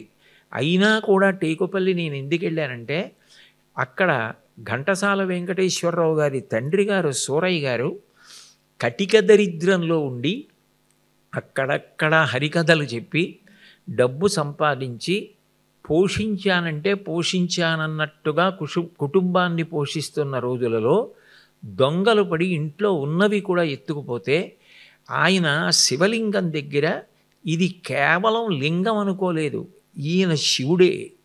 గోదావరి పరివాహక ప్రాంతంలో తనంత తానుగా దర్శనమిచ్చి స్కాంద పురాణంలో చెప్పినట్టుగా అన్వేషించినటువంటి ఒక మహాభక్తుడికి దర్శనమిచ్చాడు. ఈ శివుడు నన్ను అనుగ్రహిస్తాడని నాకు గంధర్వగానం చెయ్యగలిగినటువంటి కుమారుణ్ణి ఇయ్యి అని ఘంటసాల వెంకటేశ్వరరావు గారిని పిలిచి శివలింగం దగ్గరే నించోపెట్టి, నువ్వు ఏది ఏమైనా ఎన్ని కష్టాలు వచ్చినా అంత గొప్ప గాయకుడివి కావాలి. ఒక పాట పాడితే పాటలోని భావమంతా కూడా ఒక చిత్రం గీసినట్టుగా కళ్ళ ముందు కనపడాలి. అట్లా నువ్వు పాడడానికి సంగీతాన్నే నీ జీవితంలో నమ్ముకో. ఇక సంగీతం వినా నీ జీవితంలో ఇంకొక ఆశయం ఉండకూడదు. అట్లా బ్రతకమని ఆ శివలింగాన్ని కౌగిలించుకొని, శివ మీరు నా కుమారుణ్ణి అట్లా చెయ్యమని అభ్యర్థించారు. ఘంటసాల వెంకటేశ్వరరావు గారి చిన్నతనంలోనే సూరయ్య గారు శరీరం విడిచిపెట్టేసిన తండ్రి గారు చెప్పినటువంటి మాట ఏదుందో అది మనసులో నాటుకుపోయిన ఘంటసాల గారు తరువాతి కాలంలో సంగీతంలోనే నిలదొక్కుకోవడానికి ఎన్ని కష్టాలు పడ్డారో ఆయన జీవితం చదివితే అర్థమవుతుంది. విజయనగరంలో ఇళ్ల ముందుకు వెళ్ళి భిక్షాటన చేసి, ఒక తల్లి కూర అన్నం, ఒక తల్లి ఊరగాయి, ఒక తల్లి అన్నము పెడితే తువ్వాలు చెరువు ఒడ్డున పరుచుకుని అవి తిని ఆ తువ్వాలు చెరువులో జాడించుకుని ఆరవేసేవారు. భజన చేస్తున్నట్టుగా ఉంటారు, తాళం పట్టుకుని సంగీత హనుమ అంటారు. నేను ప్రత్యేకం ఘంటసాల గారి జీవిత చరిత్ర చదివి ఆ గుడి చూడాలని వెళ్ళి విజయనగరంలో ఒకసారి దర్శనం చేశాను. నాన్నగారు చెప్పారు నేను అంత పేరు తెచ్చుకోవాలని. తండ్రి గారు ఏ ముహూర్తాన కోరుకున్నారో శివుణ్ణి, అది శివుడే అని ఎంత ఆర్తితో పట్టుకుని ప్రార్థన చేశారో, కొడుక్కి చెప్పిన మాట ఏమర్థమైందో, ఏ ప్రేరణ కలిగిందో, ప్రపంచమంతా మురిసిపోయేటట్టుగా ఎంత బాధాపరితప్త హృదయంలో ఉన్న మనసుకి శాంతి కలిగేటట్టుగా ఎన్ని పాటలు పాడారు మహానుభావుడు. ఎంత గొప్పగా భగవద్గీత పాడారు. అంత గొప్ప వ్యక్తి పొందారు అంటే తండ్రి ఇచ్చినటువంటి ప్రేరణ. మీరందరూ శ్రీపాద పినాకపాణి గారి గురించి విని ఉంటారు. శ్రీపాద పినాకపాణి గారి జీవిత చరిత్ర చదివితే ఒక ఆశ్చర్యకరమైన సంఘటన కనపడుతుంది. ఆయన తాను సంగీతం నేర్చుకుందామని అనుకోలేదు. వాళ్ళ అక్కగారికి సంగీతం నేర్పుతూ ఉండేవారు. ఇంటికొచ్చి ఒక గురువుగారు నేర్పుతున్నప్పుడు ఈయన తలుపు దగ్గర ఉన్న గడప మీద మోచెయ్యి పెట్టుకుని గడ్డం పెట్టి ఆ పాడుతున్నటువంటి పాట వింటూ ఉండేవారు. ఆ పాట వింటున్నప్పుడు ఆయనకి ఎంత సంతోషం కలిగేదో. అక్కగారు పాడుతుంటే నోట్లో ఈయన పాడుతుండేవారు. అక్కగారి కన్నా నిజానికి శ్రీపాద పినాకపాణి గారికి సంగీతం బాగా వచ్చి ఆయన ఒకప్పుడు ఒక పద్యం పాడితే వాళ్ళ గురువుగారు పాఠశాలలో విని, నీకు సంగీతం చాలా బాగా వస్తుందిరా, ఎంత బాగా పాడావని వాళ్ళ నాన్నగారికి చెప్తే, ఆ తర్వాత ఆయన సంగీతంలో ప్రవేశిస్తే ఇక తర్వాత వెనుతిరిగి చూడలేదు. ఎవరు? మహానుభావుడు నేదునూరి కృష్ణమూర్తి గారు, మల్లాది వారు, వీళ్ళందరూ కూడా శ్రీపాద పినాకపాణి గారి దగ్గరికి వెళ్ళి వారి దగ్గర సంగీతం నేర్చుకున్న వాళ్ళే. అంత లబ్ధప్రతిష్ఠులై అంత కీర్తిని పొందారు.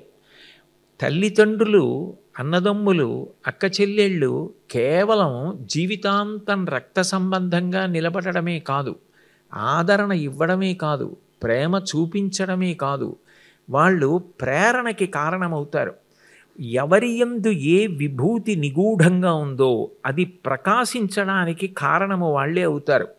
నిజానికి అబ్దుల్ కలాం గారు మెద్రాసులో ఏరోనాటికల్ ఇంజనీరింగ్లో చేరడానికి తగినంత డబ్బు ఆయన దగ్గర లేకపోతే ఆ రోజులలో వాళ్ళ నాన్నగారు కూడా 1000 రూపాయలు ద్రవ్యాన్ని సమకూర్చలేనప్పుడు స్వయంగా ఆయన అక్కగారు జోహ్రా అని ఆవిడ తన ఒంటి మీదున్న నగలు తీసి ఇచ్చి కుదువ పెట్టి ఆ డబ్బుతో చదువుకోమంది. నేను కష్టపడి చదువుకొని నాకు వచ్చినటువంటి ఉపకార వేతనం స్కాలర్షిప్తో నీ నగలు విడిపించి తీసుకొచ్చి నీకు ఇస్తానని ఆమె ఇచ్చిన ప్రోత్సాహంతో కలాం గారు కష్టపడి చదువుకున్నారు. ఆ తర్వాత భారతదేశంలో ఆయన ఎంత కీర్తివంతులయ్యారో, ఎంత చిరస్మరణీయులయ్యారో మీ అందరికీ తెలుసు. అంటే తోబుట్టువులు కూడా ప్రేరణకి కారణమవుతారు. ఒక్కొక్కసారి మనం ఏ మహాత్ముల్ని చూస్తామో, ఏ గొప్ప గొప్ప గొప్ప వ్యక్తుల్ని చూస్తామో వాళ్ళ వల్ల పిల్లల యొక్క మనసు ప్రభావితం అవుతుంది. ఆ ప్రభావితం అవ్వడానికి కావలసిన అవకాశాన్ని మనం కల్పించగలిగితే చాలు. నిజానికి కుటుంబంలో తల్లిదండ్రులు కానీ, అన్నదమ్ములు కానీ, అక్క చెల్లెళ్ళు కానీ ఒక వయసు వస్తున్నప్పుడు ప్రధానంగా వాళ్ళకి చూపించవలసినది, వినిపించవలసినది ఏది అంటే, ఎవరు మహాత్ములు ఉన్నారో, ఎవరు వివిధ రంగాలలో లబ్ధప్రతిష్ఠులైన వాళ్ళు ఉన్నారో వాళ్ళ సభలకి తీసుకెళ్ళి వాళ్ళని చూపించి వాళ్ళ గురించి వాళ్ళకి తెలిస్తే చాలు. ఏమో నిద్రాణంగా వాళ్ళల్లో ఉన్నటువంటి ఏ ఆసక్తి ఉందో అది నిప్పురవ్వని ఊది మంట చేసినట్టు మేల్కొని తరువాత వాళ్ళు ఎంత గొప్ప వాళ్ళు అవుతారో తెలియదు. కేవలం వాళ్ళని ఇంటి దగ్గరే ఉంచేయడం, కేవలం మీరు పుస్తకాలు చదువుకుంటూ ఉండండి అని చెప్పడం, కేవలం గూగుల్లోనూ యూట్యూబ్లోనే వాళ్ళు విషయాల్ని తెలుసుకుంటూ ఉండడం ఎప్పటికీ కూడా వాళ్ళకి ఆదర్శం ఏర్పడేటట్టుగా చెయ్యడంలో సఫలీకృతం అవుతుందని చెప్పడం 100కి 100 పాళ్ళు సాధ్యం కాదు. కానీ ఒక్క వ్యక్తిని చూసినప్పుడు మాత్రం అబ్బా ఇట్లా కూడా బ్రతకచ్చా అని అర్థమవుతుంది.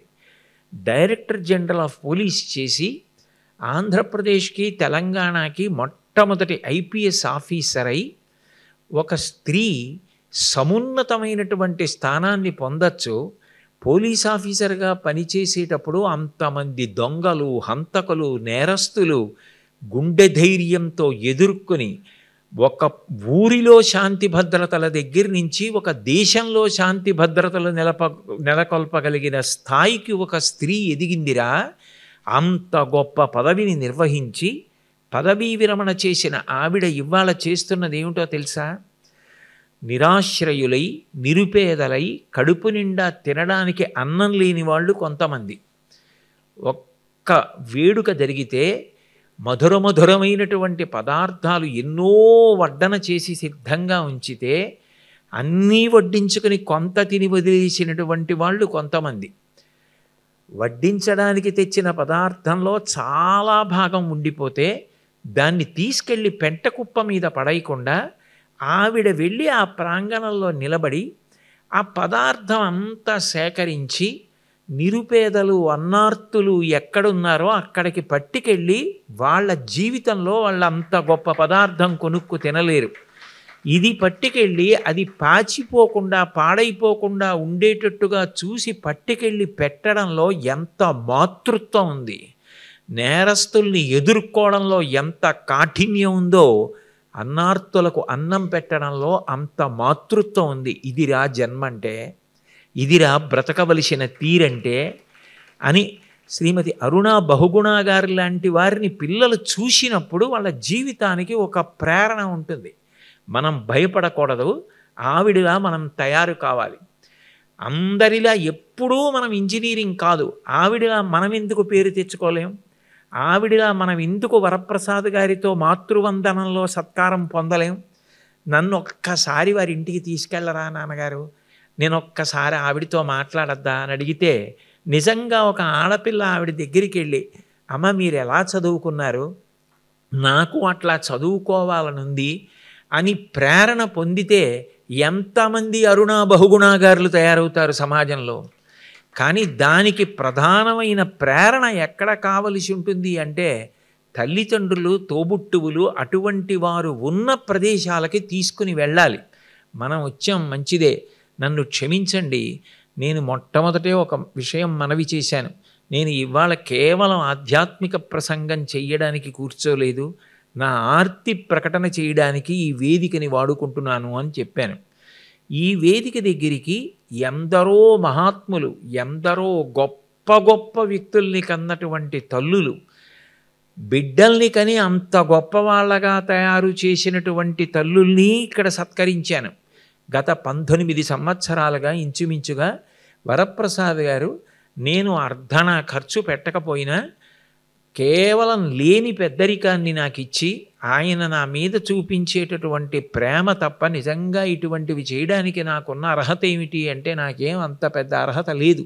అయినా ఆయన లేని సుగుణాలు నాలో చూసి నా చేత సత్కరిస్తుంటే నేను మధుర పదార్థం యాలక్కాయలతోటి జీడిపప్పుతోటి తయారు చేసినది కడుపు నిండా తినేసిన వాడికి త్రేణు పోస్తే ఎటువంటి సుగంధభరితంగా ఉంటుందో అట్లా ఈ సభ అయిపోయిన తర్వాత వెళ్ళిపోతూ ఎంతంత గొప్ప వాళ్ళని సత్కరించానురా, నా జీవితంలో ఎంత అదృష్టం అని ప్రతి సంవత్సరం 2 మాటలు వరప్రసాద్ గారి ఇంటికి వచ్చి ఈ సభలలో తప్పకుండా పాల్గొంటూ ఉంటాను.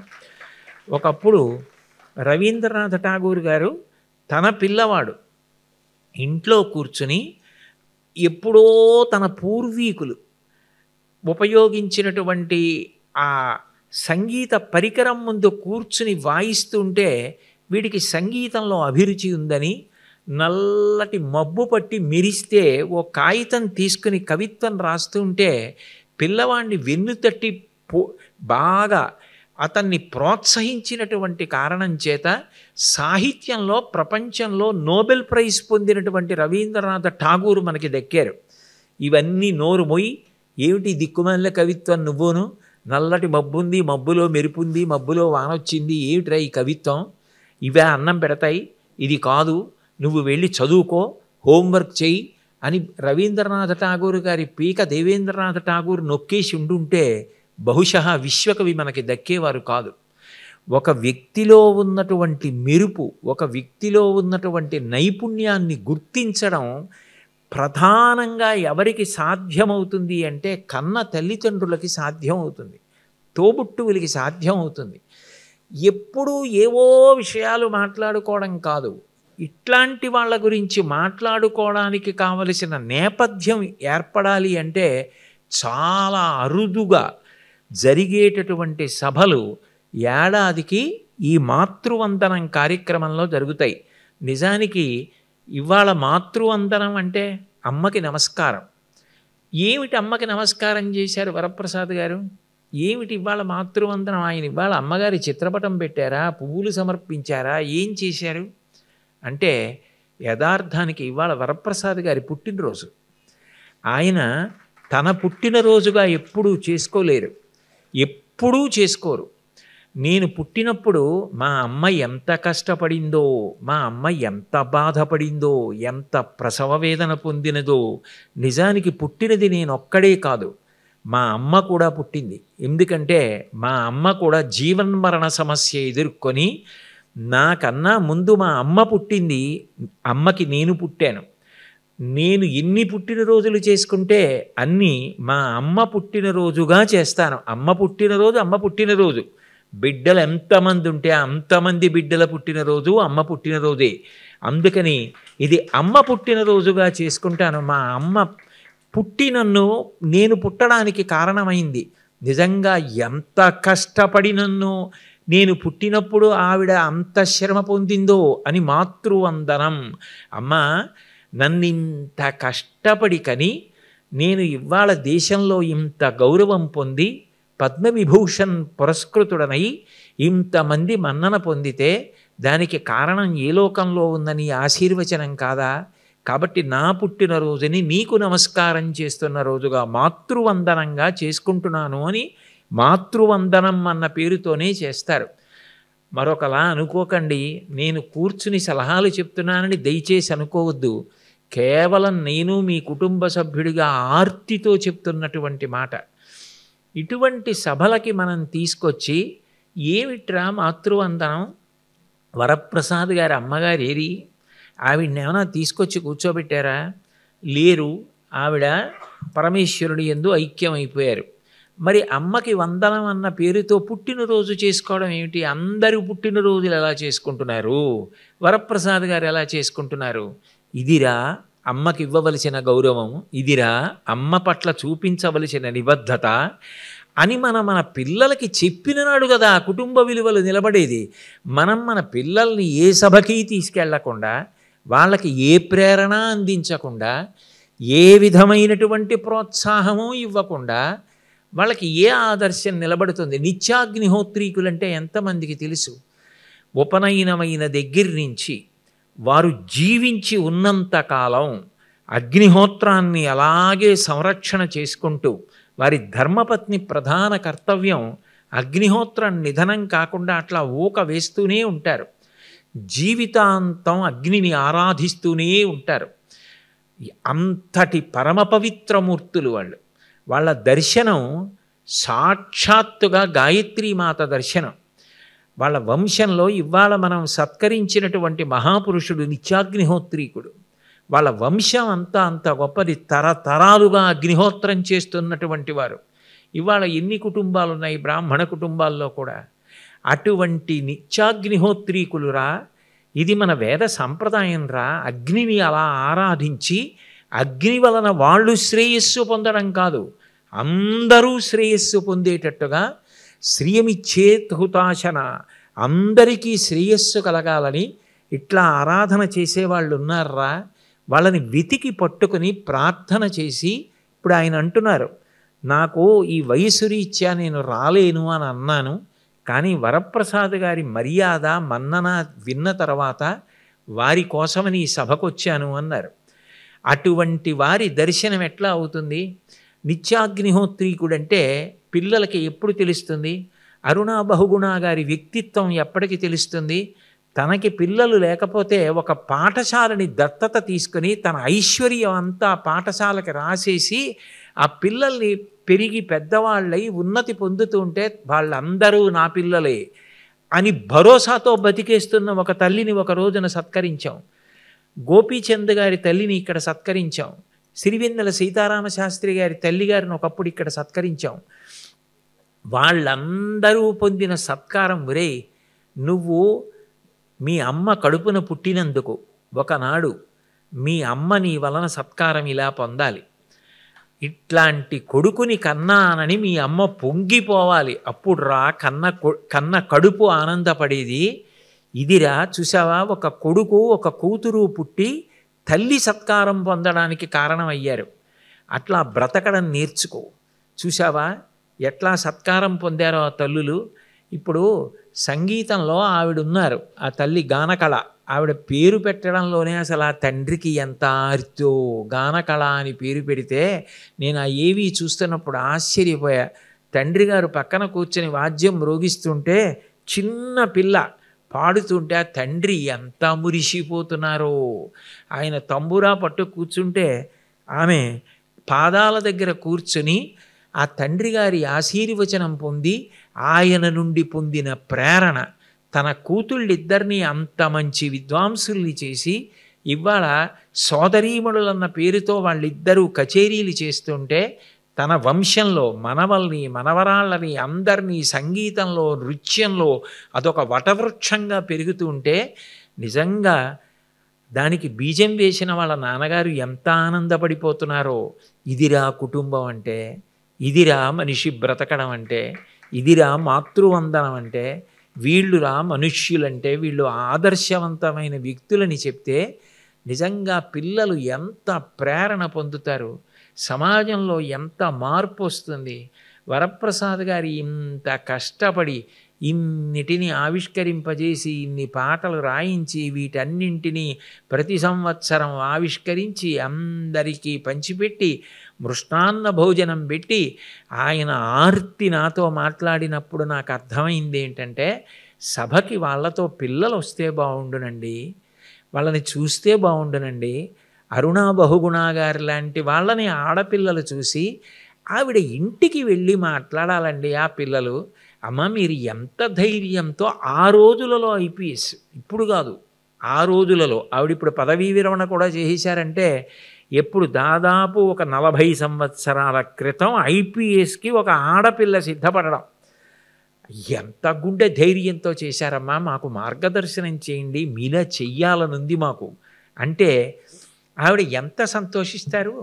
అప్పుడు కదా ఇటువంటి సభలకి ఉపయోగం. అంతేకాని ఈ సభని పెట్టడం వరప్రసాద్ గారి ఆర్తి, అది బాగా అందేది ఎప్పుడు అంటే మనందరం పిల్లలతో వస్తే ఆయన పొంగిపోతారు. అంతకన్నా ఆయన కోరుతున్నది ఏం లేదు. అందుకోసమని కుటుంబమే శ్రీరామ రక్ష. ఒక జ్యోతి వెలగాలి అంటే మనం వెలిగించాలి. ఒకసారి వెలిగిస్తే ఆ దీపం కాంతులు నింపుతుంది. నేను ఒడ్డున కూర్చుని సలహాలు చెప్పానని ప్రవచనం చెయ్యమంటే మీ అందరికీ ఏదో నేను చెయ్యవలసిన పని చెప్పానని, తద్వారా నేను మిమ్మల్ని ఏదో చిన్నబుచ్చే ప్రయత్నం చేశానని దయచేసి మీరు భావించవద్దు. నా ఆర్తిని నేను కేవలం కోరుకుంటున్నది ఏమిటంటే, నిజంగా మన పిల్లలు అట్లా ప్రేరణ పొందితే అటువంటి మంచి మంచి వాళ్ళని చూసి అబ్బా ఇలా బ్రతకాలి, ఇలా నేర్చుకోవాలి అని సభ అయిపోయిన తర్వాత పిల్లలు పరిగెత్తుకుంటూ ఆవిడ దగ్గరికి వెళ్ళి ఆవిడతో మాట్లాడితే, ఇవాళ సభ ఆవిడిది కాబట్టి గానకళగారి దగ్గరికి పరిగెత్తుకెళ్ళి ఆవిడితో మాట్లాడితే, ఆ సంగీతం పాడిన సోదరీమణుల దగ్గరికి వెళ్ళి అక్క చెల్లెళ్ళిలా మిగిలిపోవచ్చా, బయట అనుబంధమే కాదు ఇలా కూడా బతికేయచ్చా, నిత్యాగ్నిహోత్రీకులంటే ఇంత పవిత్రంగా జీవితం అంతా ఇలా ఉంటారా అగ్నిహోత్రంలా, ఎంత అదృష్టం ఇటువంటి సభలకి రావడం అన్న ఆర్తి వరప్రసాద్ గారిది. అది నాకు ఆమోదయోగ్యంగా అనిపించింది కాబట్టి చెప్పాను. దూద్ పేడ అన్న మాట కొంచెం వినడానికి కటువుగా అనిపించినా అది మీరు తింటే మాత్రం మధురం. నా మాటలో ఏమైనా కాఠిన్యం ఉందేమో నాకు తెలియదు, కానీ నా ఆర్తి వెనకాతల మాత్రం కేవలం మధురమైన భావన. అందరూ పిల్లలు వృద్ధిలోకి రావాలి, కుటుంబాలు వృద్ధిలోకి రావాలన్న ఆర్తి ఒక్కటే ఉంది. లేకపోతే సభలో గొప్ప విద్వాంసుడు శలాక రఘునాథ శర్మ గారి లాంటి వారు కూర్చొని ఉండగా తగుదునమ్మా అని నేను కూర్చుని మాట్లాడక్కర్లేదు. కాబట్టి దయచేసి నా ఆర్తిని మీరందరూ సహృదయంతో అర్థం చేసుకుంటారని, వచ్చేసారి జరిగే సభకి మనందరం పిల్లలతో వద్దాం. నా పిల్లలు పెరిగి పెద్దవాళ్ళు అయిపోయినా వచ్చే సభకి మాత్రం ఖచ్చితంగా నేను పిల్లలు మనవల్ని తీసుకుని వస్తా. కొడుకు పిల్లలు ఇంకా అర్థం చేసుకునే వయసు కాదు, వచ్చినా నిద్రపోతారు వాళ్ళు 6 ఏళ్ళు 7 ఏళ్ళు. కూతురు పిల్లలు కొంచెం పెద్దవాళ్ళు అయ్యారు, ఎన్ని పనులున్నా కట్టి పెట్టి రావలసిందే సభకి అని నేను తీసుకొస్తాను మనవల్ని, మీరు తీసుకురండి. మనందరం ఆచరణాత్మకం చేసి ఇక్కడ సత్కరింపబడేటటువంటి వ్యక్తుల ద్వారా మన పిల్లలు ప్రేరణ పొంది మళ్ళీ అంతమంది అరుణా బహుగుణాగారులు, అంతమంది గానకళగారులు వీళ్ళందరూ సమాజంలో వచ్చి భారతదేశం యొక్క ఖ్యాతి ప్రపంచవ్యాప్తంగా ఇనుమడించేటట్టుగా మన వంతు కర్తవ్యం కుటుంబానికి పెద్దలుగా మనం చేద్దామని మీ అందరి యొక్క పాదములు పట్టి ప్రార్థిస్తూ, నేను ఏమైనా కఠినంగా మాట్లాడి ఉంటే మన్నించవలసిందిగా కోరుతూ సెలవు తీసుకుంటున్నాను. స్వస్తి.